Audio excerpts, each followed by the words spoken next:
नमस्कार दर्शकबिन, स्वागत छ यहाँहरूलाई नेपाल बोर्डर टेलिभिजनको प्रस्तुति साहित्यिक कार्यक्रम शब्द चौतारीमा। म रेणुका भट्टराई आज यहाँहरूलाई विशेष अतिथिका साथ उपस्थित भएको छु। उहाँ हुनुहुन्छ गीतकार, साहित्यकार, गजलकार, मुक्तकार राजबाबु श्रेष्ठ सागर। आउनुहोस्, उहाँलाई स्वागत गरौँ। स्वागत छ यहाँलाई हाम्रो यस कार्यक्रममा। यहाँलाई पनि हार्दिक आभार व्यक्त गर्दछु। यहाँ असाध्यै सुन्दर गीतहरू लेख्नुहुन्छ, कविता लेख्नुहुन्छ, गजल लेख्नुहुन्छ। अहिले चाहिँ के गर्दै हुनुहुन्छ? यो अक्षरका खेती गर्ने बानी परिसकेपछि हामी मौन बस्न सक्दैनौँ। हजुर, जिन्दगीमा मौन बस्नु भनेको एउटा लेखकका लागि आर्यभट्टको चितामा सलामी ठोक्ने दिन भन्ने लाग्छ।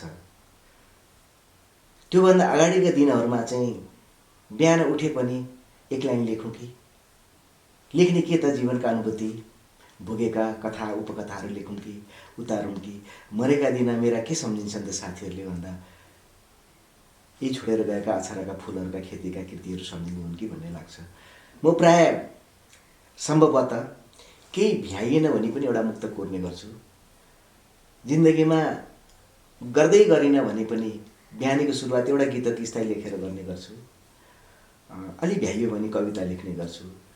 अलि फुर्सदमा रह्यो भने बल्ल म आख्यानतिर बस्ने गर्छु। यहाँले सोधिहाल्नु भयो के गर्दै हुनुहुन्छ भनेर। यी दिनहरूमा म अक्षरहरूसँग नै खेल्छु, रमाउँछु। असाध्यै सुन्दर पल। सबै स्रष्टाले यसरी समय निकालेर शब्दकै खेती गर्न कहाँ भ्याउँछन् र? रोजीरोटीको लागि पनि हिँड्नुपर्छ। तर यहाँले कसरी समय म्यानेज गर्नुहुन्छ, कसरी व्यवस्थापन गर्नुहुन्छ? यो रोजीरोटी भन्ने चाहिँ अब यो दैनिक जीवनयापनका कुराहरू हो, त्यो सबैभन्दा अनिवार्य छ, त्यो नगरी हुँदैन। जसरी यसलाई चाहिँ मैले के बुझ्छु भने टाउको लुकाउन एउटा शिर लुकाउन एउटा छतको जरुरी छ, त्यति मात्रै भएन। अनि एउटा बङ्गला जोड्न मन लाग्छ। सबै कुरो भइसकेपछि के हुँदो रहेछ भने कौशीमा फुलहरू रोप्न मन लाग्छ। हिजोआज जतिपति सामाजिक सञ्जालमा के देखिन्छ भने कोपी फलाएँ, टमाटर फलाएँ भनेर जो कोही साहित्यकारहरूको पनि मैले सञ्जालहरूमा चाहिँ देख्ने गरेका छौँ।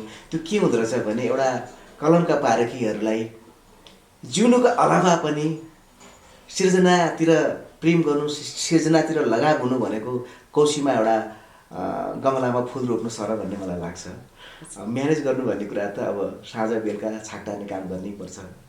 यदा कदा कविको श्रीमती पहिले जान्छ भन्ने सुनेको छु। कारण के भने सबै काम छोडेर जसले अक्षरका खेती गर्छन् डेफिनेटली त्योहरूका मालिक खुसी हुन्नन्। फुलहरू तब सुन्दर देखिन्छ जहाँ भमराहरू लाग्ने गर्छन्। त्यस कारणले गर्दा म रोजीरोटीको अनिवार्य पाटो त्यो गर्नै पर्छ। र पनि बचेको थोरै समयमा फुलहरूसँग, अक्षरका फुलहरूसँग रमाउनुपर्छ भन्ने मलाई लाग्छ।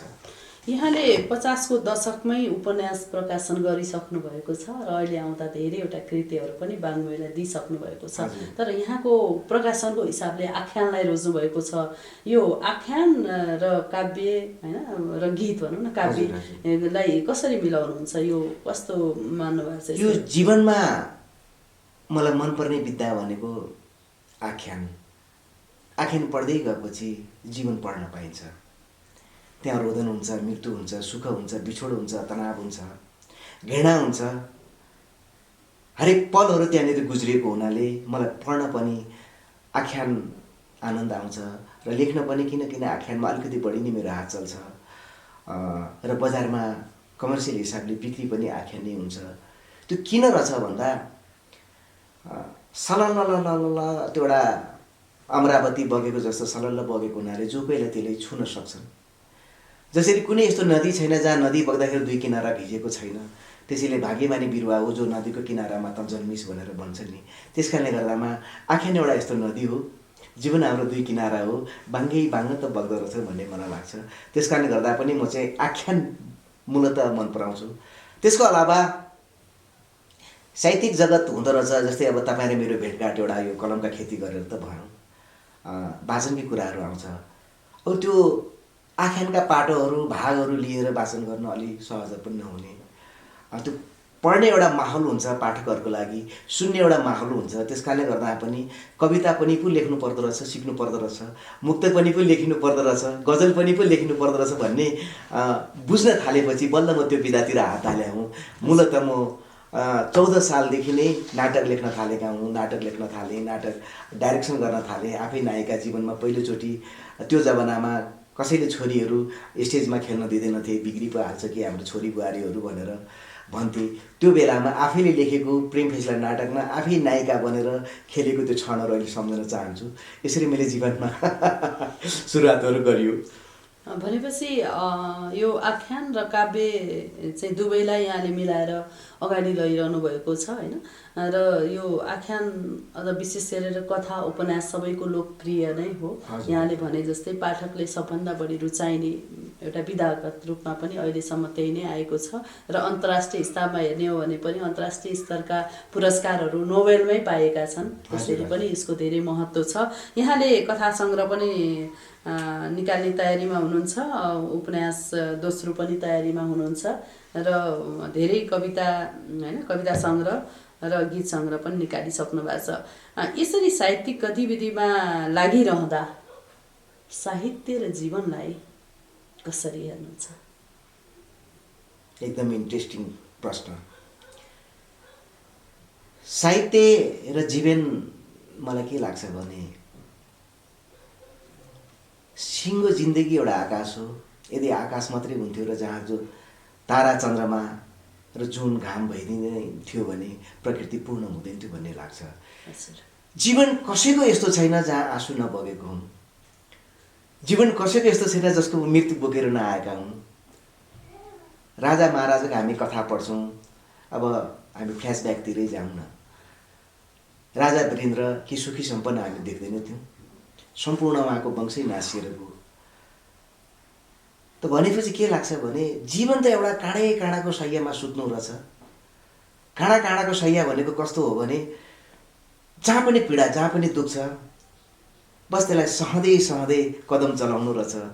त्यही कदम चलाएको जीवनको समयलाई सदुपयोग गरेर अलिकति अक्षरका फुलहरूबाट परिमार्जित गरेर मैले जीवन यसरी भोग्यो भनेर एउटा ट्र्याक बनाउनु रहेछ। जुन ट्र्याक पढेर विगतका महारथीहरूलाई सम्झेर आज ह्याप्पी बर्थडे मनाउँछन्, स्मृति दिवसहरू मनाउँछन्। उहाँहरूको दिन त्यही भन्ने लाग्छ।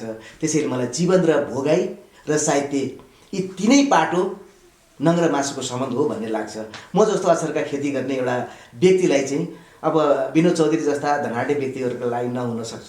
तर पनि विनोद चौधरी पनि अब साहित्य क्षेत्रमा लाग्दै हुनुहुन्छ। के लागेछ उहाँलाई भने मरेपछिको नाम त मलाई सम्पत्तिले दिने होइन, साहित्यले दिन्छ भनेपछि मलाई कलमको खेती नै मलाई भनेपछि त्यस्ता त्यस्ता विज्ञ व्यक्तिहरू जो सम्पन्न छ, युरोपमा कम्पनी खोलिसकेका विनोद चौधरी जस्ता आदरणीय एउटा स्रष्टा व्यक्ति पनि एउटा स्रष्टातिर चाहिँ ढल्किएका छन् भने जीवन, भोगाई र साहित्य यी तिनै चिज नङ र मासुको सम्बन्ध हो भन्ने मलाई लाग्छ, मेरो आफ्नो बुझाइ।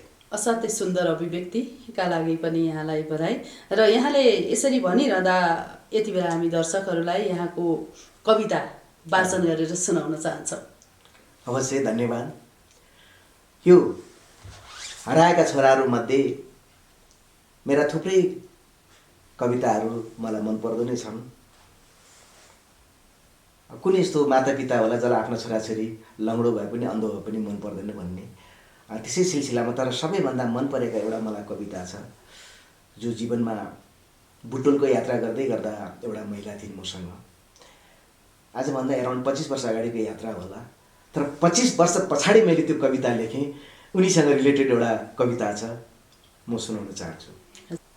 ए जिन्दगी भन न तिमी किन मौन छौ, आफैलाई आफ्नै भोकहरूले चिथोर्ने प्रश्नका काँडा बनेपछि किन निरुत्तर छौ? ए मेरा निरीह उत्तरहरू मेरा भोकहरू जहिले भोकै निदाउँछन्। थाहा छैन मलाई फुटपाथमा आफ्ना भोकहरू बिछ्याउँदा कतिले मलाई चपाएर अगाउने हुन् कुन्नी। थाहा छैन फुटपाथमा आफ्ना भोकहरू बिछ्याउँदा कतिले मलाई चपाएर अगाउने हुन् कुन्नी। फुल जस्तै यौवन फुल्दै गर्दा कतिले मलाई बिछ्याउने हुन् कुन्नी। यही सम्झेर आतंकित हुँदै बिउजिन्छु भोकका ती बिछौनाबाट। फरक यति हो म बिउजिनु अघि चोरिन्छन् मेरा सम्पूर्ण यौवनहरू, तर कहिले चोरिएनन् मेरा ती भोकहरू। ए जिन्दगी भन न तिमी किन मौन छौ। थाहा छैन मलाई कहाँ लाग्छ यौवनको भोग, थाहा छैन मलाई कहाँ हुन्छ यौवनको उदर र कहाँ लाग्छ यौवनको भोक। मलाई त यति थाहा छ, केवल भोक लाग्छ भोक र त बिछ्याउँछु आफ्ना ती भोकहरू फुटपाथमा र गलीहरूमा। ए जिन्दगी भन न तिमी किन मौन छौ, मेरा भोकहरू जहिले भुकभुकी निदाउँछन्, मेरा भोकहरू जहिले भुकभुकी निदाउँछन्। असाध्यै सुन्दर कविताको लागि यहाँलाई हार्दिक बधाई। यहाँका कवितामा विश्लेषकीय पाटो प्रशस्तै देखिएका छन्, भेटिएका छन्। यहाँले यसरी कविता लेखिरहँदा कवितालाई चाहिँ कसरी परिभाषित गर्नुहुन्छ? कविता के हो? मलाई के लाग्छ भने कविता र आख्यानको पाटो अलग छ। आख्यानमा एउटा पात्र बोल्छ, दोहोरो पात्रको चरित्र हुन्छ, अनि एउटा नारेटरले उसलाई विश्लेषण गर्छ। एउटा लेखकले क पात्र बनाएर ख पात्रलाई पूर्ण गर्छ, ख पात्रले फेरि क पात्रको मतलब व्याख्या पूर्ण गर्छ। त्यसरी आख्यानलाई चाहिँ दोहोऱ्याइराखेको हुन्छ एउटा राइटरले भने। कवितामा त्यो भिन्न चिज छ। कवितामा न पात्र बोल्छ, मात्र परिवेश बोल्छ, समय बोल्छ, विचार बोल्छ, उद्देश्य बोल्छ र सन्देश बोल्छ। मतलब साइलेन्स पात्र हुन्छ कवितामा। र कविता जो कोहीले लेख्न सक्दैनन् आख्यानबाट लेख्न सक्छ। मैले त्यो पनि भन्न खोजे होइन। मेरो 2टा उपन्यास अझै कम्प्लिट गर्न सकिराखेको छुइनँ। उपन्यासमा आख्यानमा कन्टिन्यू टु भन्ने हुन्छ, स्टार्ट गरिसकेपछि एन्ड कहाँ गर्ने भन्ने हुन्छ। कवितामा त्यो मलाई जरुरी लाग्दैन। त्यो चाहिँ मात्र प्रयोग गरिएका अनुच्छेदहरूले कसरी हिर्काउँछ, कसरी मतलब ड्यासिङ दिन्छ, कहाँ गएर एउटा पाठकलाई चाहिँ छुन्छ भन्ने हिसाबलाई बढी ध्यान दिनुपर्छ भन्ने मलाई लाग्छ। र एउटा कविता भित्र समय, कवि र युगको चित्रण हुनुपर्छ भन्ने मलाई लाग्छ। र कवित्व हुनुपर्छ, सुन्दा पाठकलाई मिठास आउनुपर्छ, चटनी हुनुपर्छ भन्ने मलाई लाग्छ। यति मैले बुझेको छु। योभन्दा बढी त मैले पनि बुझेको छुइनँ। विश्लेषकहरूले व्याख्या गर्ने, विश्लेषण गर्ने कुराहरू हो। मैले जहाँसम्म कविता यति बुझेको छु। यहाँले बुझेको कविता नै यथार्थमा त्यही कविता हो जो कविले लेखिरहनु भएको छ। धन्यवाद यहाँलाई। यहाँले कविता मात्र होइन, गीत असाध्यै सुन्दर शब्द रचनामा तयार गर्नुहुन्छ। यो गीत सङ्ग्रह पनि प्रकाशन गरिसक्नु भएको छ। यसभित्रबाट हाम्रा दर्शकहरूलाई केही गीतका गीतांश। अवश्य, धन्यवाद। दर्शक वृन्द, मैले जानकारी गराउन चाहे, अस्ति भर्खर वरिष्ठ समालोचक डाक्टर नवराज लामसालज्यू र कृष्ण हरि बरालज्यूले यस गीतलाई विमोचन गर्नुभएको थियो। गीतको शीर्षक पनि यादका बस्तीहरू। मेरो जीवनमा मसँग जोडिएका हरेक चिजहरू यादका चिजहरू छन्, रिलेटेड। जीवन भनौँ, मैले बिताएको पल भनौँ, हरेक चिजहरू याद त रहेछ। जसरी जीवन गुमाउनु, जीवन साथी गुमाउनु, गाउँले गुमाउनु, यही कोरोनाको परिवेशमा पनि हामीले धेरै साहित्यकारहरू गुमाए। ती सबै यादका बस्तीहरू रहेछन्, यादका पलहरू रहेछन्, यादका चिहानहरू रहेछन्। त्यसैलाई सम्झेर हामी रमाउँछौँ, आँखाभरि आँसु पार्छौँ, अनि सृजनशील गीत लेख्छौँ, कविता लेख्छौँ, कथा लेख्छौँ। कुनै यस्तो जीवन रहन्छ जसको कथा छैन।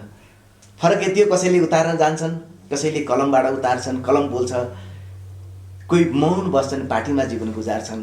कुनै एउटा राइटरले, कविले भेटेर उहाँहरूको कथा उतार्दैछन्, कथा त उहाँको छन् त। त्यसैले गर्दा कुनै जीवन यस्तो छैन जसको कथा छैन भन्ने लाग्छ। त्यसै सम्बन्धी मैले एउटा आफ्नो सङ्ग्रहबाट आकाशका हातले त्यो भन्ने शीर्षक मैले भन्न चाहेँ। म गाउन सक्दिनँ, स्थायी मैले दोहोऱ्याउन चाहेँ यहाँहरूलाई, जसको विश्लेषण विमोचनमा कृष्णहरि बराल दाजुले निकै बृहत रूपमा गर्नुभएको थियो। त्यही मैले भन्न चाहेँ। आकाशको हातले त्यो नभेटिने तारा, मायने रहेछ जीवन, मायने ज्यान मारा। म अलिकति गुनगुनाउन पनि चाहन्छु। आकाशको हातले नभेटिने तारा, मायाने रहेछ जीवन, मायाने ज्यान मारा। यो गायकले गाउने चिजहरू हो, कहिलेकाहीँ गुनगुनाउँदा लेखेका शब्दहरू। जता उठ्छु त्यतै देख्छु तिम्रै मात्रै छाया, अझै पनि लाग्छ मलाई तिम्रो मात्रै माया। कसरी सक्यो भुल्न मलाई माया मारी, अझै पनि रुन्छु तिमीलाई सम्झी आँसु झारी। आकाशको हातले त्यो नभेटिने तारा, मायने रहेछ जीवन, मायने ज्यान मारा। यति मैले भन्न चाहेँ दर्शकवृन्द।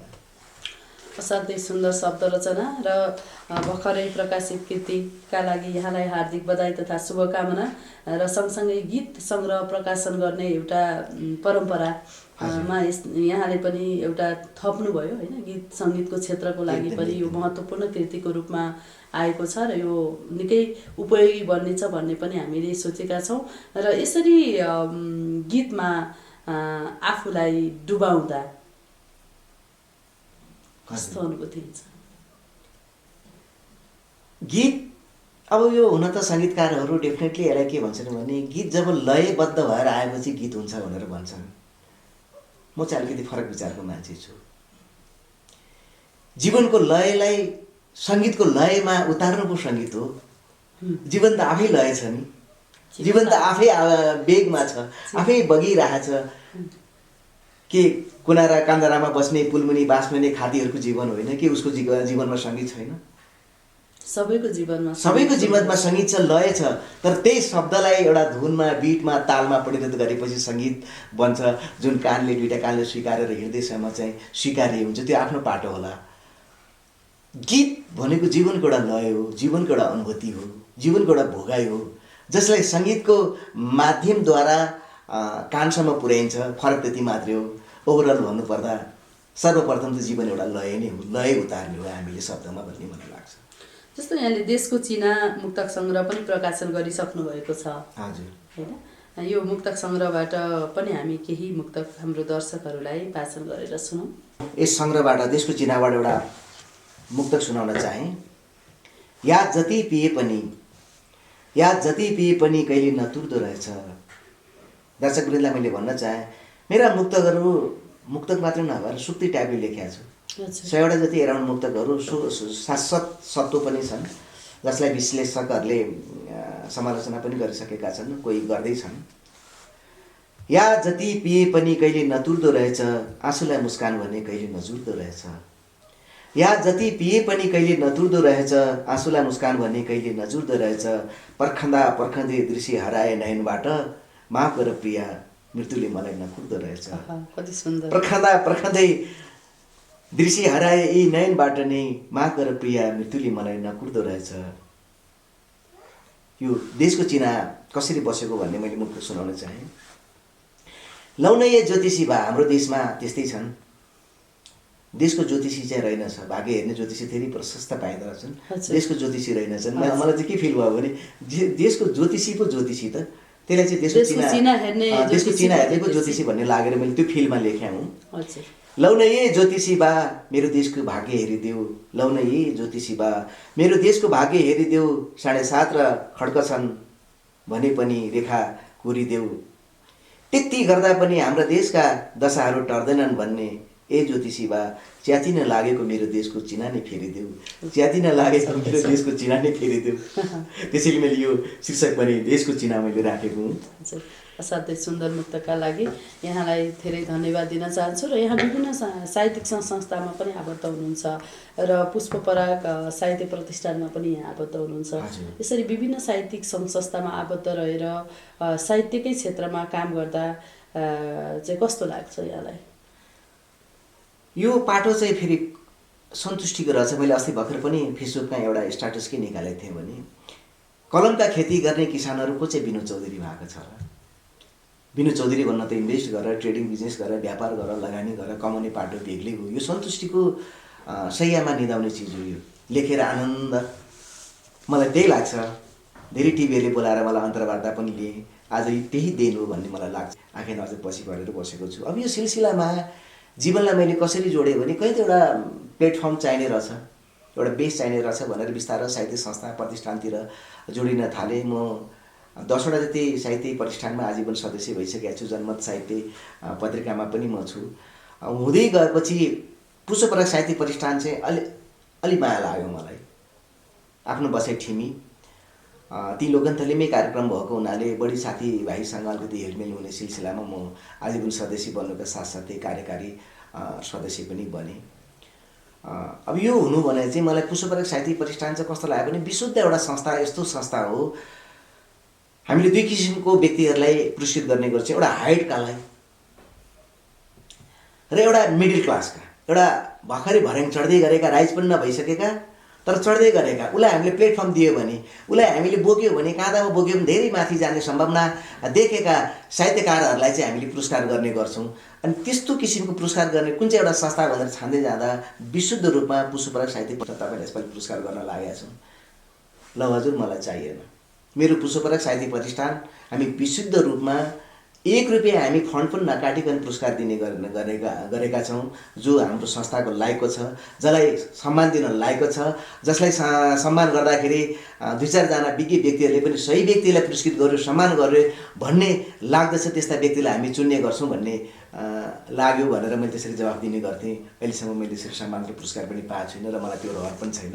एउटा पुष्पराग साहित्य प्रतिष्ठान एउटा यस्तो संस्था हो जसले विशुद्ध पुरस्कृत व्यक्तिहरूलाई मात्रै पुरस्कार गर्दछ भन्ने बारेमा चाहिँ म च्यालेन्ज गर्दछु। त्यस कारणले गर्दा पनि पुष्पराग साहित्य प्रतिष्ठानलाई अलिक बढी नै माया गर्छु भन्ने मलाई लाग्छ। दर्शकबिन, यति बेला यहाँहरूले हेरिरहनु भएको छ नेपालबाट टेलिभिजनको प्रस्तुति साहित्य कार्यक्रम शब्द चौतारी र शब्द चौतारीमा हामीसँग हुनुहुन्छ साहित्यकार राजबाबु श्रेष्ठ सागर। उहाँलाई फेरि हाम्रो यस कार्यक्रममा स्वागत गरौँ। पुनः स्वागत छ यहाँलाई हाम्रो यस कार्यक्रममा।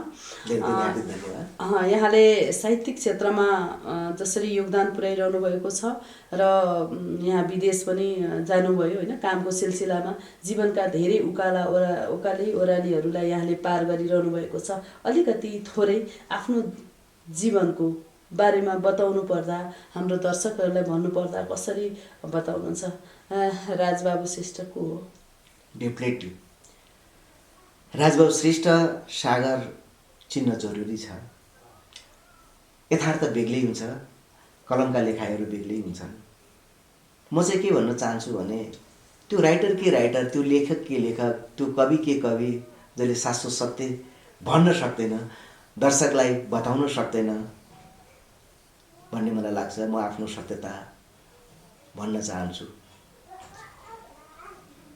जीवन कहिलेकाहीँ के हुँदो रहेछ भने कतिपय जीवन समुद्रमा नपुग्दै सकिन्छ, कतिपय जीवन समुद्रमा पुगेर रमाउँछन्। समुद्रभन्दा पनि रहर लाग्दो नदी हुँदो रहेछ, नदीलाई पनि साथ जोड्ने खहरेहरू हुन्छन्। जीवनका धेरै पाटहरू जोडेर जीवन बनेका हुन्छन्। भनौँ आमा बाउ साथी भाइ इष्ट मित्र, सबैभन्दा जीवनका महत्त्वपूर्ण पाट बाउ आमापछि जीवन सङ्गिनी जीवन साथी हुँदा रहेछन्। यी चिज भनेको जीवनका बैशाखी हुन्। यदि बैशाखी तपाईँ लङ्गडो बन्नुभयो जीवनमा, यदि खण्डा गरेर टेकेर हिँड्ने बैशाखी छैन भने निरसिलो जीवन हुन्छ भन्ने मलाई लाग्छ। त्यस सिलसिलामा मैले भोगेका चाहिँ जीवनमा 2057 सालमा होला मैले आफ्नो प्यारी जीवन सङ्गिनी गुमाएँ।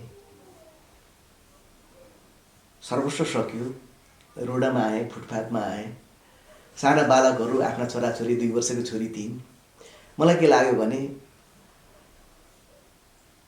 अब त सबै सक्यो, बाँच्नु जरुरी छ, मैले बचाउनु जरुरी छ, बाँच्न जरुरी छ, आफू बाँच्न सँगसँगै बच्चाहरू बचाउनु जरुरी छ। त्यतिखेर मलाई फिल भयो धन्न मेरो अर्धाङ्गिनी मलाई छोडेर गई छन्, सङ्घर्ष गर्ने यी हातहरू त छ त मेरो। उनीहरूले फुलाएका फुल हुन्, अवश्य यो फुललाई म ओइलाउन दिन्न भन्ने अठोट कसेँ। जीवनले यति साह्रो हिर्कायो, साउदी अरबसम्म पुग्नु पर्यो। जीवनको सङ्घर्ष गर्दै ताका मान्छे भन्छन् गल्फ कन्ट्रीमा बेल्चा चलाउन गए भन्छन्। डेफिनेटली त्यो देश साह्रो निरसिलो छ, साह्रो राट लाग्दो छ। त्यहाँ देश, त्यो ठाउँ गएपछि बल्ल देश सम्झँदा रहेछन्। देशको प्रेम कति हुन्छ भन्ने कुरा अनुभूति विदेश गएपछि मलाई अनुभव भयो। अहिले म यहाँ छु, म खासै देशप्रति त्यति रुन्न, म तडपिन्न। तर हर कोही जीवनमा, यहाँ दर्शकवृन्दलाई पनि थाहा हुनसक्छ, तपाईँहरू देश विदेश घुमिरहनु भयो होला। जब देशको सिमाना काटेर जब आकाश मार्ग भएर विदेश जब जानुहुन्छ, त्यो भूभागमा जब टेक्नुहुन्छ, तरक्क एकपल्ट आँसु आउँछ, किनकि त्यो मातृभूमि रहेछ। मलाई त्यही फिल भयो। त्यही सिलसिलामा बच्चा बुच्ची पढाउनुपर्छ, लेखाउनुपर्छ र आफू पनि बाँच्नुपर्छ भन्ने यात्राले मलाई विदेश पनि यात्रा गरायो। बडा दुःखद दिनहरू थियो। झट्ट हेर्दा मान्छे भन्छ राजबाबु सम्पन्न हो। म सम्पन्न, म भिखारी छुइनँ वास्तवमा। खानको लागि कसैसँग माग्दिनँ। म राम्रै कपडा लगाएर हिँड्छु, 2-2.5 लाख एउटा थोत्रो बाइक भए पनि चढेर हिँड्छु। तर के हुँदो रहेछ भने हेर्दा चाहिँ अब एउटा के छ भने महत्त्वपूर्ण जीवनको एउटा स्लोगन एउटा के छ भने रेणुकाजी, हेर्दा त दियो बलेको देखिन्छ, तर दियो सँगसँगै सलेदो र तेल सकिन्छ, यो देख्दैनन् जीवनमा। हेर्नुहोस्, हरेकको जीवन दियो जस्तो लाग्दो रहेछ, कति उज्यालो छ, तर जीवन सँगसँगै सलेदो र तेल जलिराखेको हुन्छ। यथार्थ जीवन चाहिँ त्यो हो। त्यसैले म भन्छु, जीवन र तेल हामीसँग अहिले जलिराखेको छ। कुन दिन हामी जब यो दुइटै चिज सकिन्छ नि, हामी निप्छौँ, त्यो दिन चाहिँ रियल लाइफ हो, हाम्रो द इन्डको दिन भन्ने लाग्छ। हामी एउटा अभिनेता बनेर आएका छौँ, हाम्रो पनि फिल्म अब इन्टरभलतिर गइराखेको छ, कुन दिन हामी द इन्ड हुन्छौँ भन्ने मलाई लाग्छ। दर्शकहरूलाई पनि धेरै कुराहरू यहाँको बारेमा जानकारी गराउनु भयो, त्यसको लागि पनि यहाँप्रति म कृतज्ञ रहेँ। र यहाँले भनिरहँदा यहाँले कला क्षेत्रमा पनि आफ्नो समय होइन अलिकति खर्चिनु भयो, कलाकारको रूपमा पनि यहाँलाई चिनिन्छ। त्यो क्षेत्रमा चाहिँ यहाँको के कति योगदान रह्यो, के गर्नुभयो? अब यो सिलसिलामा भन्नुपर्दा मैले फेरि फ्ल्यासब्याकमा जानुपर्ने हुन्छ। जुन बेला मैले बिहा नै गरेको थिएन, त्यो नाट्य गर्ने एउटा हाम्रो माहौल थियो हाम्रो इटटार भन्ने गाउँमा, त्यो ठाउँमा म जन्मेको हुँ। अनि विशेष गरी त्यो प्रेरणा चाहिँ मैले आफ्नो बुवाबाट पाएको हुँ। मेरो बुवाको नाम, रियल नाम पूर्णबहादुर श्रेष्ठ नागरिकता भए पनि टेकबहादुर श्रेष्ठ भन्ने चाहिँ लोकल नाम रहेछ। त्यो जमानामा बन्द्राको 2 बिघा खेत बेचेर टेकबहादुर नाटक कम्पनी खोल्नु भएको रहेछ बुवा। मेरो बुवाले बाँसुरी दोहोरो बजाउनुहुन्थ्यो, सास फेरेर नन स्टप, हार्मोनियम बजाउनुहुन्थ्यो।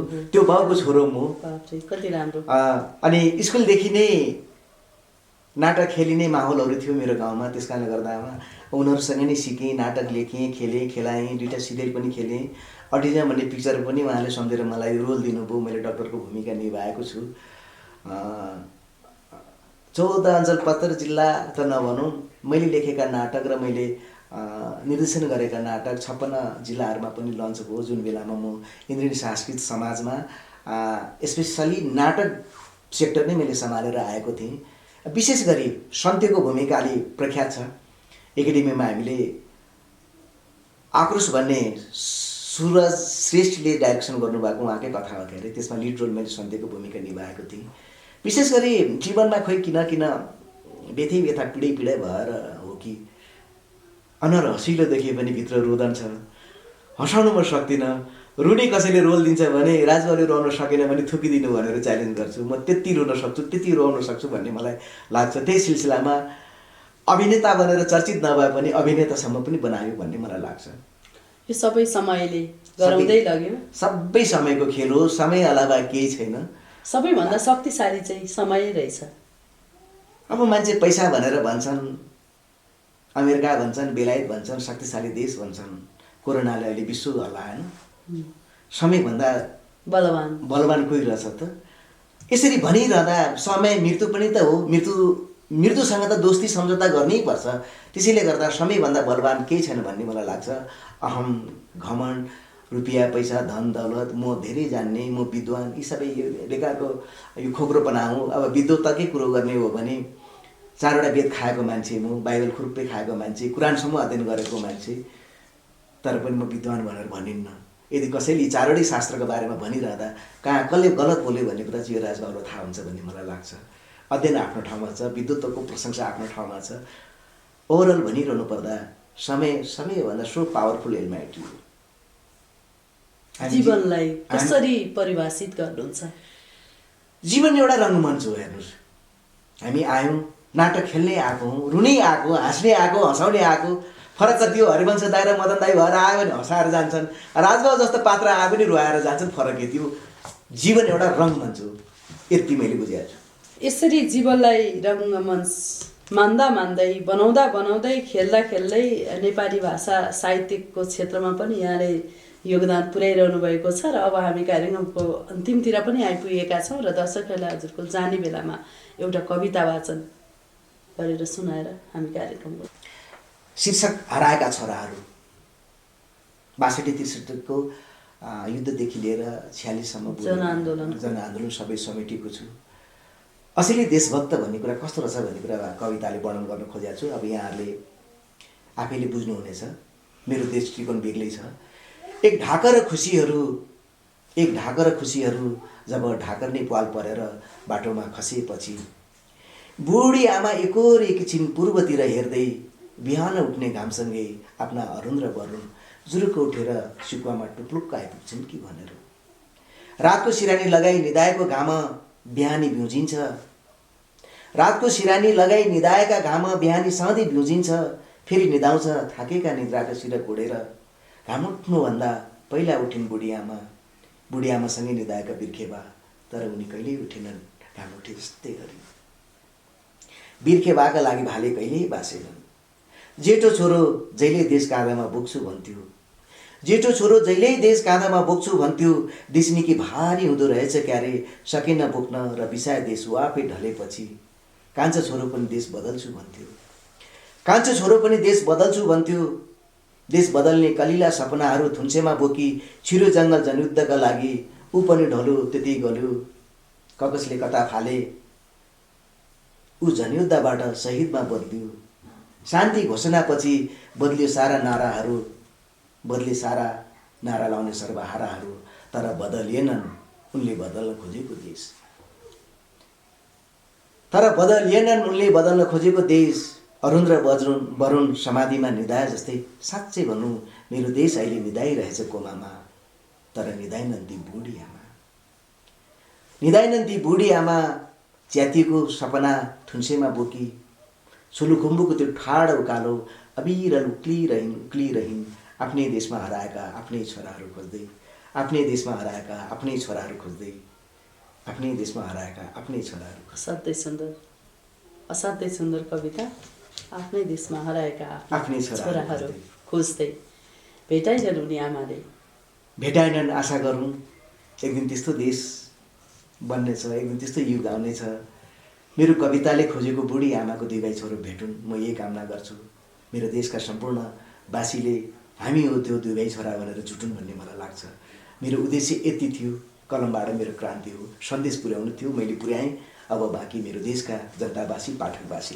असाध्यै सुन्दर कविता र आफ्नो भावना, आफ्नो व्यस्तताका साथ पनि हामीलाई समय दिएर यो कार्यक्रमलाई महत्त्वपूर्ण बनाइदिनु भयो, त्यसको लागि हार्दिक धन्यवाद दिन चाहन्छु। सबैभन्दा पहिले चाहिँ यहाँलाई धेरै धेरै हार्दिक धन्यवाद दिन चाहन्छु। समयको पाबन्दीलाई हेरेर हरेक चिजहरू निहालेर समयको साँगो र घाँटीबाट फुत्त निस्केर म जस्तो एउटा सानो स्रष्टाले सम्झिनु भएकोमा यहाँप्रति धेरै धेरै यहाँले भन्दा त्यसको एक डोको आभार व्यक्त यहाँलाई गर्दछु। हस्, धन्यवाद। दर्शक पनि यति बेला यहाँहरूले हेरिरहनु भएको थियो नेपाल बोर्डर टेलिभिजनको प्रस्तुति साहित्य कार्यक्रम शब्द चौतारी र शब्द चौतारीमा हामीसँग हुनुहुन्थ्यो साहित्यकार राजबाबु श्रेष्ठ सागर। आगामी दिनमा पनि यस्तै व्यक्तित्वका साथ अवश्य उपस्थित हुने नै छु। त्यतिन्जेलका लागि म रेणुका भट्टराईलाई बिदा दिनुहोस्।